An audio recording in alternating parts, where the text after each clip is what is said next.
할렐루야. 미국 동부에 있는 한 대학에서 사회학을 가르치며 또 설교 사역도 하고 있는 토니 캄폴로 교수가 있는데, 이분이 한 번은 하와이로 휴가 여행을 떠난 일이 있었습니다. 하와이에 도착했을 때는 한밤중이었는데 동부에서 하와이까지 오니까 시차가 있지 않습니까? 잠도 오지 않고 배도 고프고, 그래서 밤 2시경 되어 해변가를 배회하다가 가만히 보니까 문이 열려있는 조그만 식당이 있습니다. 그래서 그 식당에 들어갔습니다. 예상했던 것처럼 지저분하고 분위기도 없는 그저 그런 식당이었습니다. 간단히 음식과 커피를 주문하고 식사를 하고 있는데 갑자기 식당 문이 열리더니 한눈에 봐도 거리의 여인들처럼 보이는 그런 7, 8명이 들어와서 자리를 잡더니 떠들썩하게 이야기를 시작합니다. 그다음에 그 중에 한 여인이 갑자기 말합니다. 야, 내일이 내 생일이다. 벌써 39살이나 먹었다. 그럽니다. 그랬더니 금방 다른 여인들이 이 여인을 타박하기 시작합니다. 아니, 우리가 내 생일 축하라도 해주고 생일 노래라도 부르고 케이크라도 사달라는 말이냐? 네 신세에 무슨 생일 타령이냐? 이 말 듣고 이 여인 갑자기 안색이 변합니다. 그러면서 말합니다. 아니, 내가 언제 너희들 보고 생일 파티 해달라고 그랬냐? 내일이 내 생일이란 소리도 못한단 말이냐? 너희들 왜 나를 무시하는 거냐? 울부짖기 시작하자 이들 사이에 서로 욕설이 오가게 되고 싸움판이 벌어지더란 거예요. 이 광경을 한참 지켜보던 캄폴로 교수는 사실 한 여인의 단순한 독백 아닙니까? 내일이 내 생일인데 그 말 들으면 다른 그 친구들 그저 생일 축하한다 이 한마디만 했으면 자연스럽게 넘어갈 수 있는 그런 상황입니다. 그런데 왜 그럴 수 있는 상황이 이렇게 싸움판으로까지 커졌을까? 이거에 대해 생각합니다. 그러면서 나름대로 결론을 내립니다. 이 여인들, 거리의 여인들이라고 했잖아요. 하나같이 내면에 상처투성인 그런 사람들입니다.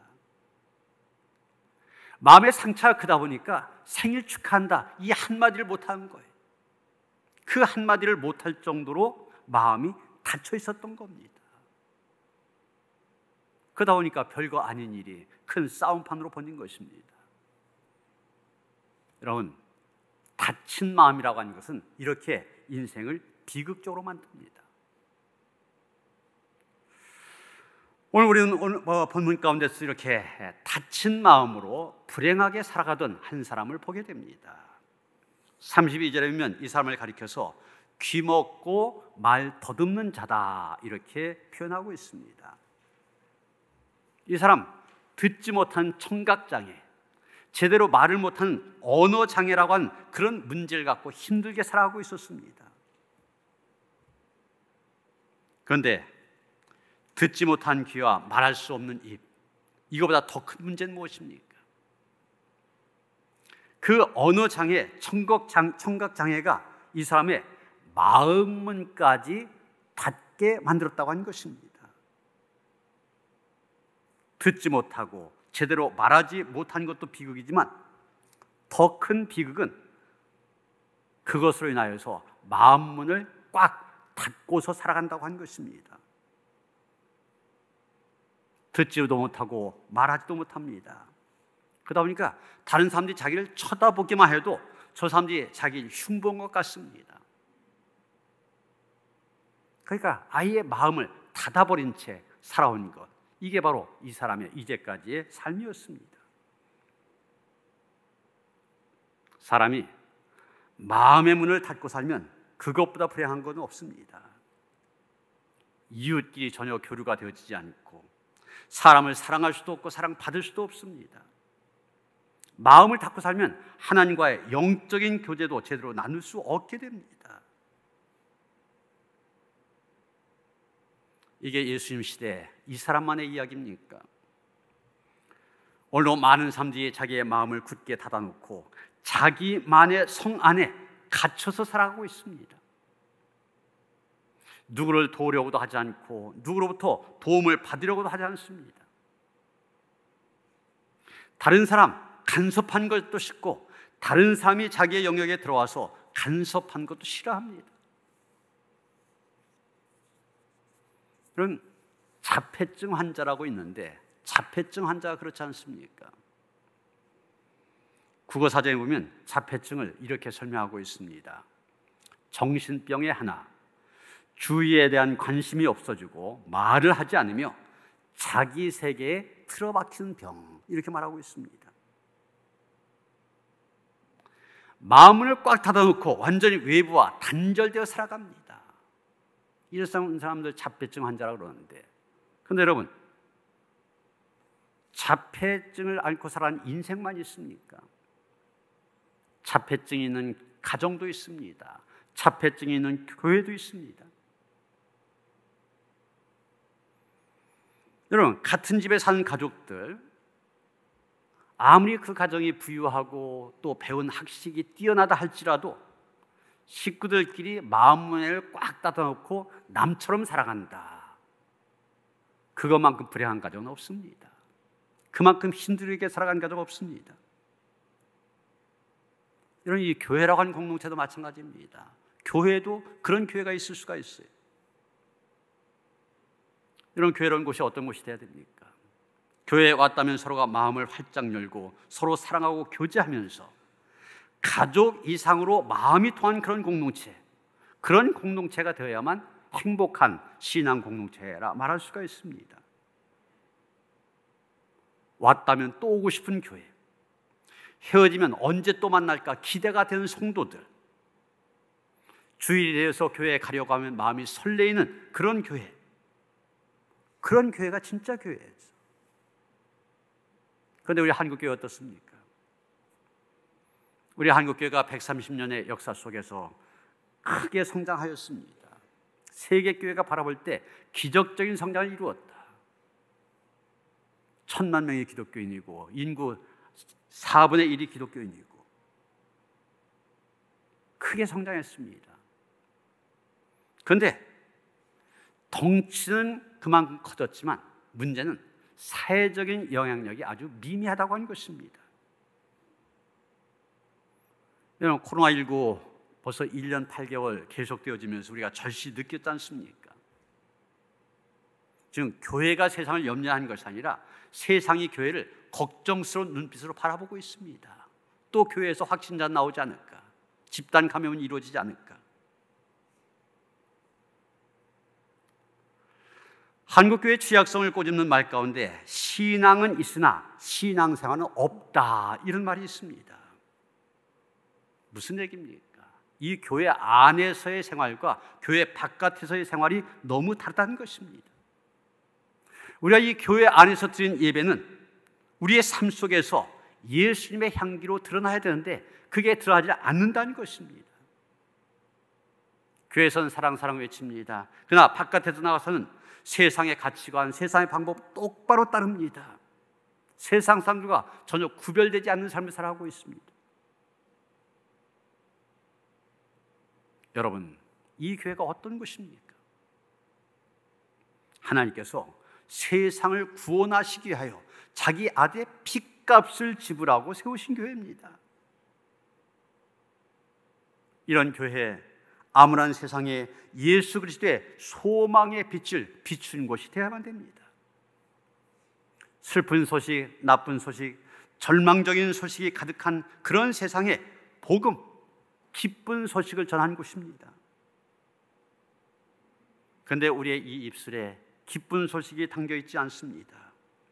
구원받은 기쁨과 감격은 사라지고 그저 맨날 그랬던 것처럼 매너리즘에 빠진 그런 생활할 때가 많이 있습니다. 세상 속에 들어가 소금이 되지 못하고 빛이 되지 못하고 있습니다.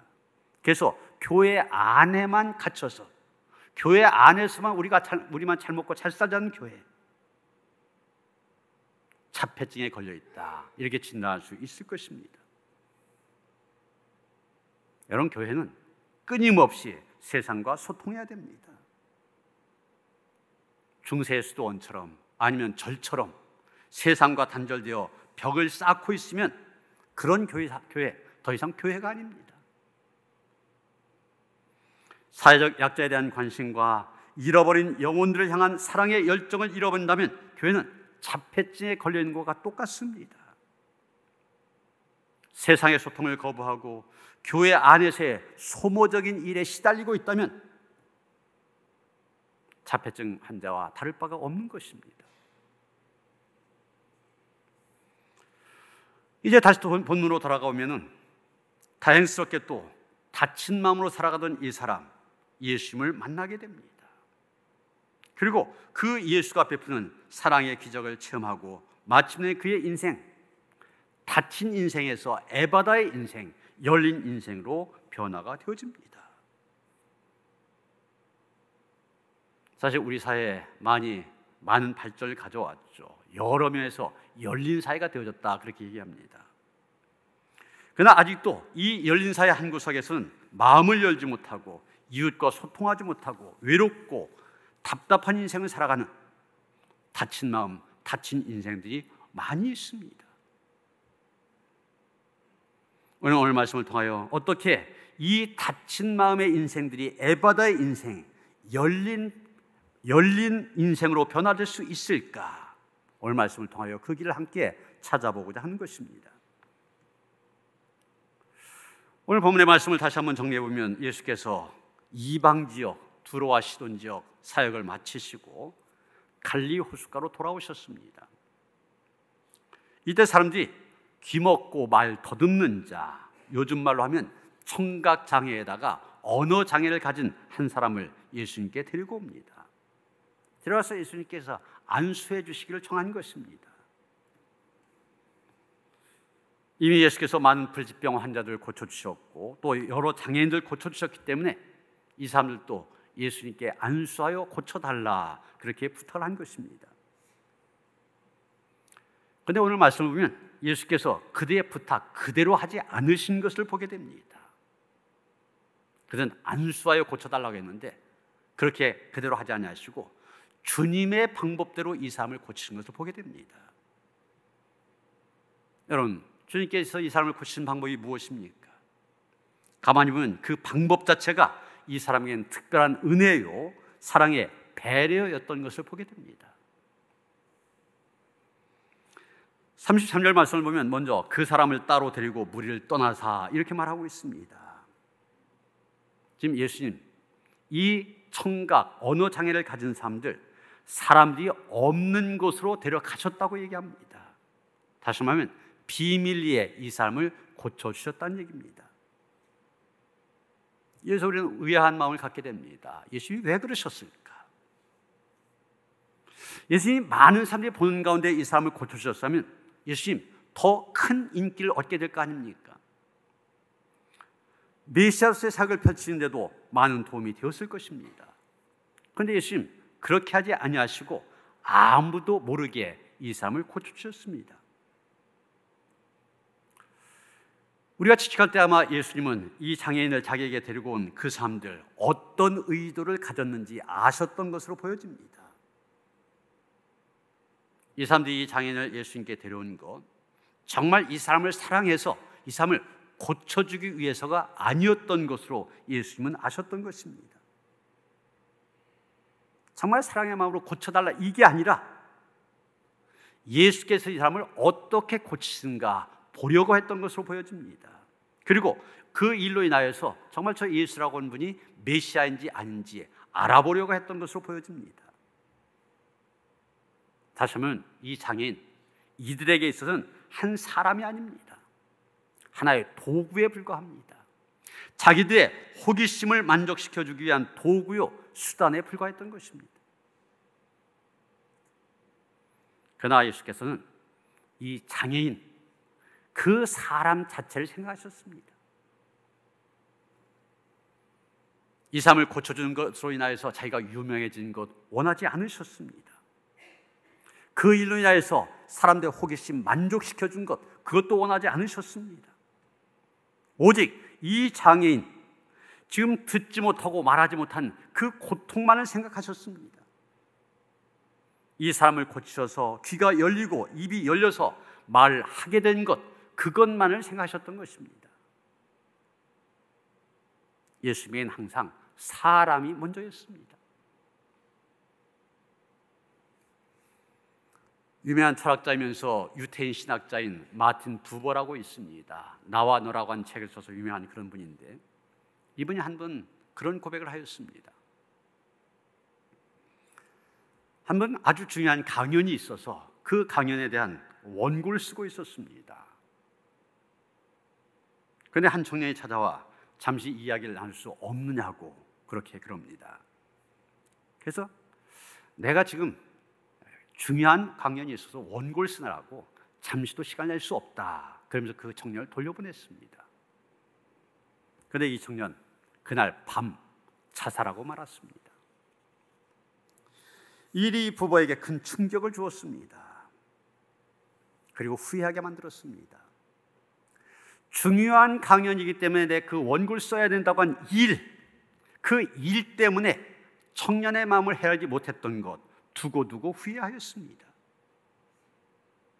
사실 이 부부가 쓰고 있는 강연의 핵심 주제가 사람이 중요하다, 또 사람과의 관계가 중요하다, 이런 내용이었습니다. 그런데 막상 자기의 강연의 주제는 그거면서도 자기는 사람을 배려하지 못했습니다. 그걸 후회한 것입니다. 우리도 이 부부처럼 사람보다도 일을 먼저 생각할 때가 많이 있습니다. 일만 생각하다 보니까 사람들에게 상처 주고 사람들 힘들게 만듭니다. 그래서 나중에 가서 그걸 알고 후회하게 됩니다. 그런데 예수님, 오늘 본문뿐만이 아니라 예수님이 하신 일을 쭉 보면은 항상 사람을 먼저 헤아리셨습니다. 결코 사람을 수단으로 삼지 않으셨습니다.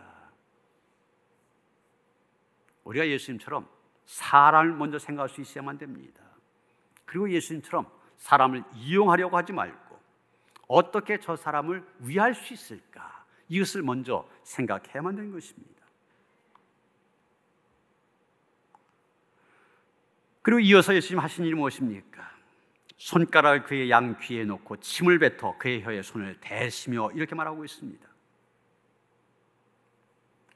우리는 여기서 예수님 다른 병자들 고치실 때와는 다른 방법을 쓰신 것을 보게 됩니다.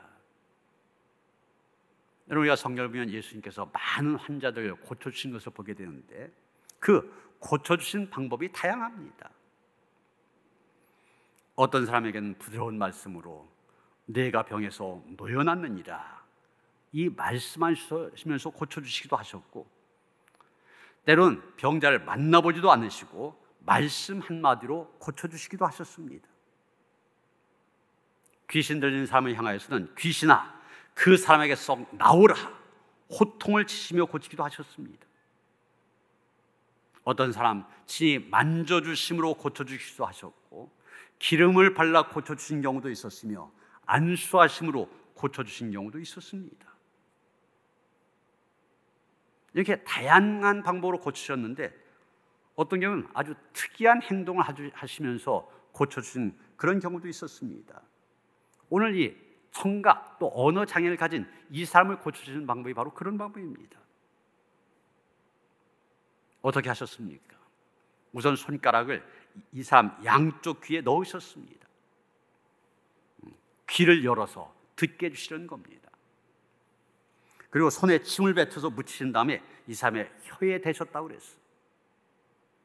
혀가 풀려 말을 할 수 있게 해주시는 것입니다. 여기서 우리가 다시 생각해야 되는 것이, 어떤 때는 예수님께서 말씀으로만 고쳐주신 경우가 제일 많이 있는데 왜 이번 경우에는 다르게 하셨을까 하는 겁니다. 이 사람 청각에 장애가 있다고 했지 않습니까? 청각에 장애가 있기 때문에 예수님 말씀하신 걸 들을 수가 없습니다. 그래서 예수님께서 평상시처럼 말씀으로 고치시면 어떻게 됩니까? 이 사람이 듣지 못하기 때문에 예수님이 자신을 고쳐주셨다는 사실을 알지도 못합니다. 당연히 믿음도 생기기 어려웠을 것입니다. 그런데 손가락을 귀에 넣으실 때, 또 주님의 손이 자기 혀에 닿을 때 아마 그는 놀라운 능력을 느낄 수 있었을 것입니다. 주님의 그 뜨거운 사랑을 온몸으로 느낄 수 있었을 것입니다. 아마 그 순간 느꼈던 이 강렬한 체험, 평생 잊지 못하고 간직하였을 것입니다. 그 누구도 체험하지 못했던 은혜의 체험을 갖게 되었을 것입니다. 여러분, 이게 중요합니다. 예수님은 이 청각장애인에게 꼭 맞는 방법으로 은혜를 베풀어 주신 것입니다. 이것을 우리가 맞춤 은혜, 그렇게 말합니다. 그리고 예수님은 이 사람에게 꼭 맞는 방법으로 치유해 주셨습니다. 맞춤 치유입니다. 오늘도 주님께서 우리에게 맞춤 은혜를 베푸십니다. 우리에게 맞는 맞춤 치유를 베풀어 주십니다. 그런데 우리는 왜 예수님 다른 사람에게 했던 것처럼 나에게 은혜를 주지 않는가 불평할 수 있습니다. 나에게 꼭 맞는 은혜를 주시는 주님을 기대하시길 바랍니다. 예수님 이 사람 귀에 두 손을 넣으시고 또 손에 침을 묻혀 혀에 대시는 행동도 특이했지만 그 이후에 또 특별한 행동을 하셨습니다. 하늘 우러러 탄식하셨고 이 사람에게 에바다 말씀하셨습니다. 이것은 다른 병자들 고칠 때는 하지 않으셨던 행동입니다. 특히 이 청각장애인을 고친 얘기 다른 복음서에도 나오지만 에바다라고 한 말은 여기 마가복음 여기밖에 나오지 않습니다. 하늘로 탄식하시고 에바다 하셨습니다. 34절에 하늘 우러 탄식하시며 그러셨는데 여기 탄식하셨다는 말 히라보로 에스테 낙센 이런 말입니다. 이 말의 뜻은 마음이 매우 답답한 상태라는 얘기입니다. 다시 말해서 외부의 요인 때문에 마음이 무척이나 압박을 받는 상태를 가리킬 때 이 말을 쓰고 있습니다. 다운 증후군을 앓는 딸을 둔 엄마가 있었습니다. 이 아이는 다운 증후군 환자에게 나타나는 전형적인 외모를 가지고 태어났습니다. 그리고 발달 장애가 있다 보니 다른 아이들과는 비교할 수 없을 정도로 성장이 더딥니다. 무엇보다 지능이 낮아서 학습을 따라갈 수가 없습니다. 그런데 그 엄마는 어떤 분이었느냐? 모두가 부러워할 정도의 외모와 학력을 갖고 있었습니다. 거기에다가 재력도 있었습니다. 그러나 이 엄마, 딸만 생각하면 마음이 답답하다고 그럽니다. 아무 말 할 수가 없고 그저 눈물만 나온다는 것입니다. 여러분, 바로 이런 상태를 가리켜서 에스테 낙센, 즉 탄식한다 이렇게 말하는 것입니다. 지금 예수님께서 이 청각, 언어 장애를 갖고 있는 이 사람을 보시고 그런 마음이 드셨다는 것입니다. 그렇다면 이 장애인이 예수님의 이런 탄식을 보고 어떤 마음이 들었겠습니까?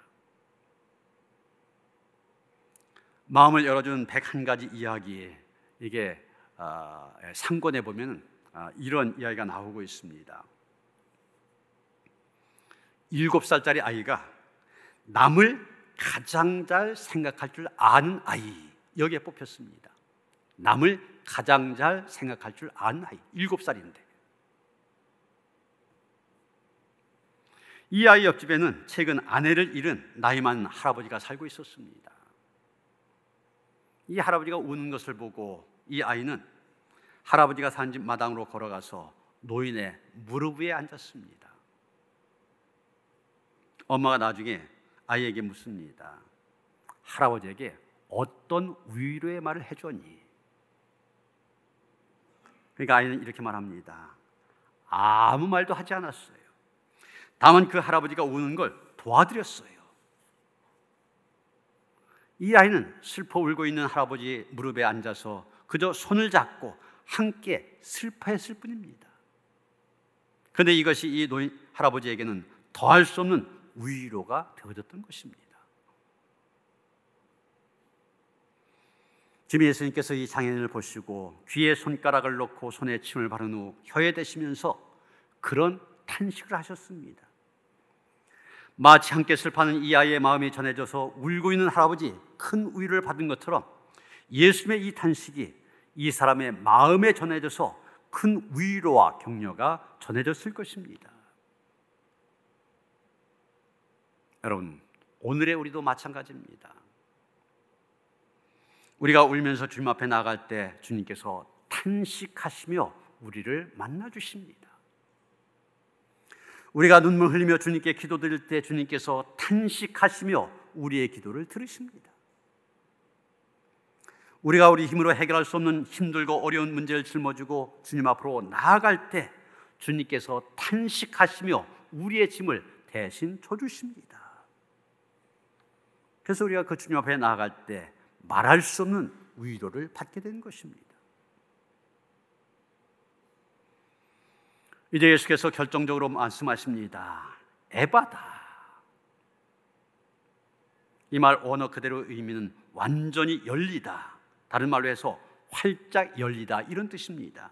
그런데 문법적으로 보면 명령법 수동태입니다. 그래서 더 정확하게 번역하면 열려져라, 이런 뜻입니다. 그래서 이걸 종합해보면 에바다는 무슨 뜻이냐? 활짝 열려져라, 이런 뜻입니다. 예수께서 지금 이 청각의 언어에 장애가 있는 이 사람에게 에바다, 활짝 열려져라 명하신 것입니다. 그런데 여기서 우리에게 다시 드는 의심이 있습니다. 의아심이 있습니다. 이 사람 청각에 장애가 있다고 했잖아요. 들을 수 없지 않습니까? 그런데 왜 들을 수 없는데 이렇게 말씀하셨을까?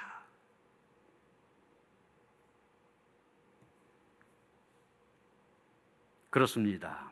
예수님은 이 청각장애인 이 말씀을 듣고 귀로 들은 다음에 의지적으로 닫혔던 것을 열라, 이렇게 명하신 것이 아닙니다. 오히려 이 청각장애인의 귀를 닫고 있던 악한 세력들, 그리고 기능이 마비된 청각세포를 비롯한 이 사람의 몸에 대해서 선포하신 것입니다. 이 사람이 듣는 것을 방해하는 악한 세력들에게 이 사람을 놓아줘라 명하신 것입니다. 마비되었던 청각세포들, 기능을 잃고 있던 이 사람의 몸의 기관들에게 다시 살아나서 기능을 회복하라 명령하신 것입니다. 실제로 예수님 이런 명령 여러 번 내리셨잖아요. 풍랑일던 갈릴리 바다에서 잠잠하라 명하셨습니다. 그랬더니 그 명을 받고 바다가 잠잠해졌다고 그랬습니다. 나사로의 무덤 앞에 가셔서는 나사로야 나오라 명하셨습니다. 죽은 사람이 들을 수 있습니까? 그런데 그렇게 선포하시니까 시신이 그 명을 받고 다시 살아 나왔습니다. 거라사 광인의 몸에 들어있던 귀신들에게 나가라 명하셨습니다. 귀신들이 그 명령을 듣고 그 사람에게서 나와 돼지떼에게 들어갔습니다. 예수님 똑같이 이 청각의 장애를 갖고 있는 이 사람에게 에바다 명령하신 것입니다. 그랬더니 어떻게 됐습니까? 35절 보시면 그의 귀가 열리고 혀가 맺힌 것이 곧 풀려 말이 분명하여졌더라, 이렇게 말하고 있습니다. 에바다, 이 선포에 청각장애인의 귀가 열렸습니다. 청각이 살아나게 된 것입니다. 그래서 소리를 듣게 되었습니다. 그리고 혀가 풀려서 말도 할 수 있게 되었습니다. 그 주님께서 오늘 우리에게도 오셔서 우리에게도 에바다 선포하시고, 그래서 우리의 인생도 열려진 은혜가 있어지길 바랍니다. 2000년에 오셔서 다친 인생에 하여 말씀하셨던 그분, 지금도 똑같이 저와 여러분에게 말씀하십니다. 요한계시록 3장 20절 말씀, 예수께서 부활 승천하신 다음에 라오디게아 교회의 성도들에게 주셨던 말씀입니다. 뭐라고 하셨습니까? 볼지어다 내가 문 밖에 서서 두드리노니 누구든지 내 음성을 듣고 문을 열면 내가 그에게로 들어가 그와 더불어 먹고 그는 나와 더불어 먹으리라. 주님은 지금도 우리를 향하여 에바다 선포하십니다. 우리의 마음의 문을 열라고 하십니다. 우리가 이 마음의 문을 열어 예수 그리스도를 받아들이면은 그분께서 우리의 인생을 열어주시겠다 말씀하십니다. 사실 우리의 주변을 돌아보면 여전히 이것저것 닫혀있어서 답답한 것들 많이 있습니다. 영적인 것은 물론이고 사람 사이의 관계들 꼬이고 얽히고 닫혀있어서 답답합니다. 교회 사역의 현장에서도 이런저런 꼬이고 닫힌 일이 많이 있고 일터에서도 이것저것 꼬인 것들 참 많이 있습니다. 꼬여있는 맺혀지는 이 세상에 주님께서 오셔서 에바다 명령하시고 그 명령으로 인하여서 우리의 삶의 모든 분야에서 맺혀있는 것들 풀려지는 열려지는 그런 은혜가 우리 가운데 함께 하시기를 주님의 이름으로 축원합니다. 하나님, 에바다 우리에게도 들려지게 하시고 닫힌 인생이 열린 인생으로, 닫힌 사회가 열린 사회로, 닫힌 교회가 열린 교회로 변화되어지기를 원합니다. 그래서 우리의 눈으로 하나님의 역사를 보게 하시고 하나님께 영광을 돌리게 하시옵소서.